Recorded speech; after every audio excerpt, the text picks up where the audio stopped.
Hi guys, welcome back to the channel. My name is Mandy and you're here with Back to Basics, and you're here watching our Monday series. Company's coming, guys. Company's coming. We're working our way through this Jean Pereira book. $30 million sold. 30 million copies sold of this book in the 80s. And it was a standard for practically every Canadian household. So we're working our way through it. We're doing square by square. Some are really good, and some are okay, and some are flavors people don't like. But today we are doing Graham mint roll. Very simple, guys, and very few ingredients. And I'm not entirely sure what this is going to taste like. I have my doubts, but that's why we're doing every single recipe, and we're not missing one, because we want to find the hidden gems that are hidden in this book. I don't know if Graham mint roll is going to be one, but let's get at it and see. It has a very unique ingredient. First of all, it's 2 cups of Graham cracker crumbs, half a cup of coconut, 10 ounces of condensed milk, sweetened condensed milk. This stuff turns everything into candy, guys. And some very bizarre what do we call these? After dinner mints. After dinner mints, guys. Now, I had a hard time finding after dinner mints. I'm not going to lie. Maybe if this is really good, when I go out to a restaurant, I'll sneak the after dinner mints and I'll collect them in my pocket, because I had to go to the bulk barn to buy this. This was $7. You know, I went to, let me just see here. I went to the dollar store, because it's what does it call it? It calls it tiny after dinner mints. So I'm just like, I thought of those really soft ones. That's what I was picturing. I got these from the dollar store, so they weren't very much money, and I thought maybe I could use them. And they're pink, but again, I thought they were kind of hard. I thought they needed to be softer. Then I picked up these icebreakers, which are really hard, and these mints, which are really hard, and I was totally unsatisfied with my mint collection. So I thought, I'm going to check out the bulk barn to see if they have those soft after dinner mints that the restaurants give out. They had these. They're sort of soft, but they're not exactly what I'd call those mints the restaurants give out. I don't know where you get them. You have to go to a wholesaler. But anyway, we're going to use them, and so let's get started. So our first things first is to place crumbs in a medium-sized bowl. There we are. There's our crumbs. And then it says to grind the mints. So we need 7/8 of a cup of mints. So we'll see how this goes here. This is my little coffee grinder, so we're going to grind this up some mints.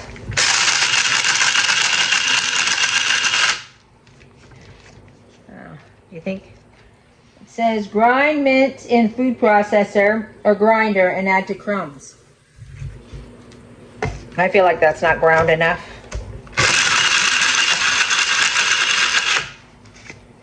Yeah. We got to measure this. So we want 7/8 of a cup. That is not quite half a cup. So let's keep going here.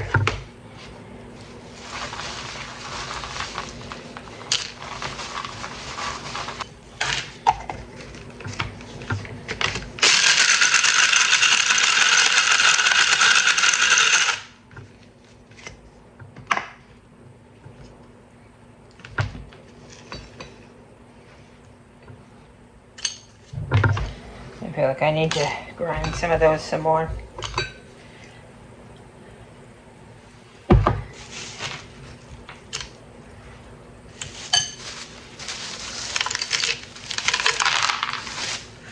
Really, this is a lot of mints.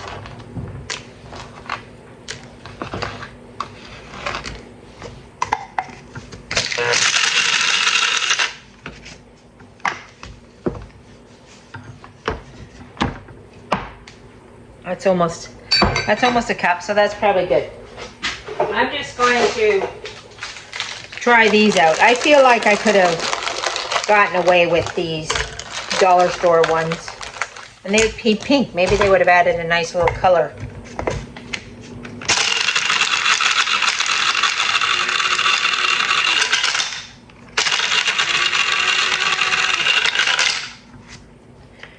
Or maybe not. They're not grinding so good. Maybe it was a good call, guys. Okay, so we're gonna put our mince in here. And stir in condensed milk and then add the coconut. Okay, so this is, in Canada, it's 300 milliliters. 300 milliliters is slightly over 10 ounces. So we'll just add this whole can.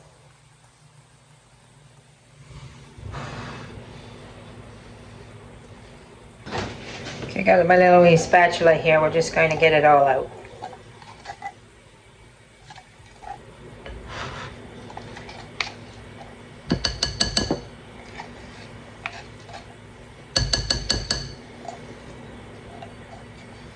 All right. So, and condensed milk and coconut. There we are. It's all in the bowl.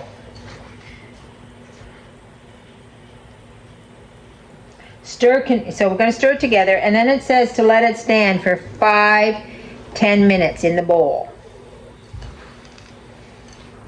Okay, so we're going to get that stirred together first.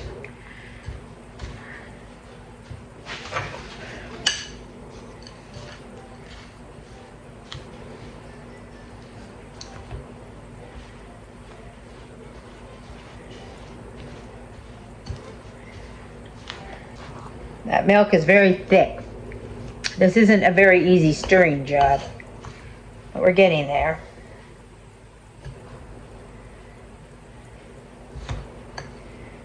I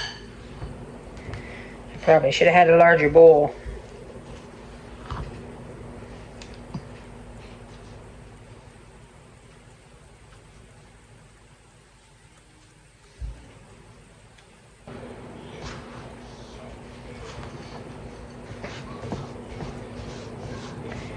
Okay, so we got that pretty good mixed in together, and we're just going to let this stand for 5-10 minutes. Back in a flash. All right, guys, so I've just cleaned up my working area here while we were waiting for this to firm up a bit, and I'm just going to continue on here. It says sprinkle coconut on wax paper. This is parchment paper. I don't know about you guys, but I haven't bought wax paper in years. I always use parchment paper. And then we're going to take this out of there. And it is firm.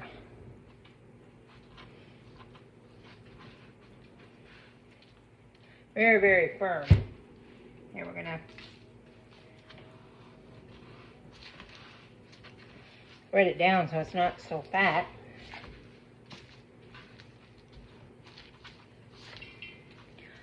That's the condensed milk that's making this so firm, guys. If you've ever used anything, if you've ever done anything with condensed milk, you know it's a very standard ingredient for a lot of no-bake recipes.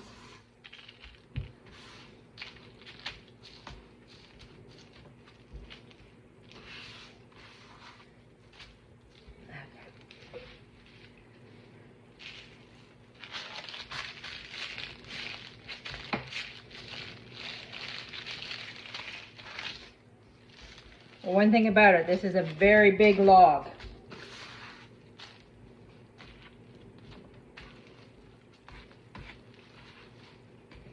Okay.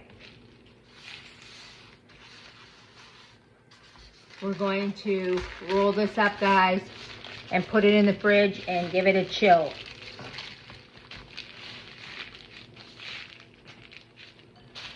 And we'll be right back. All right, we're back and we're good and chilled.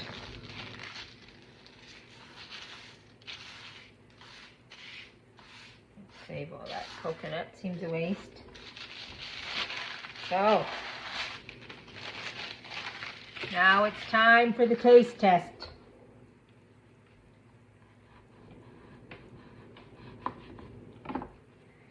Well, it cuts nice and it looks great. So we have a 10 out of 10 for visual.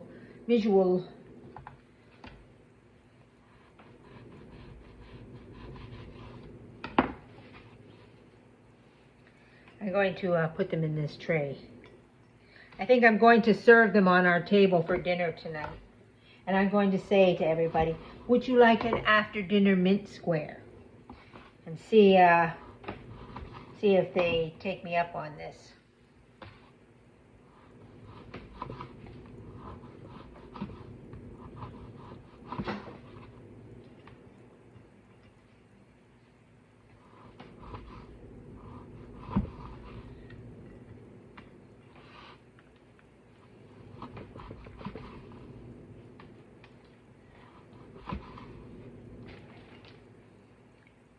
Piece of mint, I can see it didn't get cut up very much there.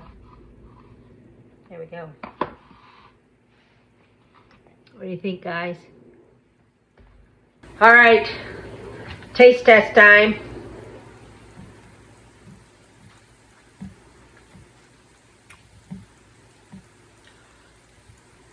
Wow, that is minty, like really minty. It is exactly like eating an after dinner mint.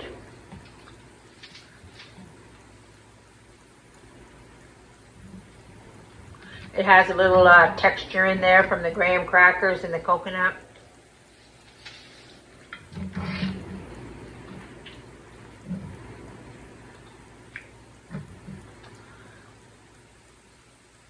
The other thing to keep in mind, these mints I bought, they were called power mints. They're really minty. I mean, if you like mint, it's very minty. It's more mint than it is anything else. Like, I feel like I'm eating an after dinner mint right now. You know, minus the coconut. I don't even taste the coconut. The coconut is not even there. It's just a texture, and the graham crackers, I don't taste them at all. I just taste mint, guys. Well, it's definitely a good thing I like mint, because that is minty. You know where the real taste test is going to happen? Got to get the kiddos over here and see what they think. Generally, the kids don't care for a whole lot of mint, but I don't know. You ever wonder who thinks of these things? The whole time I was making this, I was like, who thought of this recipe? Like, where did this recipe come from? I think that sometimes, a lot of stuff, like, who was the first one to think of this? It holds. Well, I mean, the nice part is it holds together. It looks nice. It would be nice on a tray, a whole variety of things, and it would, you know, a little bit, not a lot at a time, but a little taste of a square here and there, a little chocolate, a little this, a little that. And definitely something you can put on a Christmas tray. I won't say you can't. I won't say you can't. Even though I find it a very weird kind of square. I find the whole thing kind of odd, all these mints. But, you know, I'm gonna give it a 7 out of 10. I think a 7 out of 10. I think it's a little powerful in the mint, but definitely it holds together well. It has a nice texture. It is generally pleasing, you know, and especially if you like mint. So that's it for today, guys. That's it for our companies coming. Another square in the books, and I'm going to say 100%. If I was not doing this book square by square, going right through, not missing a single one, I would pass on this. There's no amount of me would say, hey, that sounds good. Let's make after dinner mints into a square. I probably never would have done it. But like I said, guys, it's a 7 out of 10. Give it a try. Something unique, especially if you like mint. Okay, that's it for today, guys. God bless, and we'll see you next time on Back to Basics with Mandy, and back for more next Monday, more Jean Paré and her Company's Coming square book, because it is full of the most unique squares you ever want to eat in your life, and this was one of them. Okay, guys, see you next week.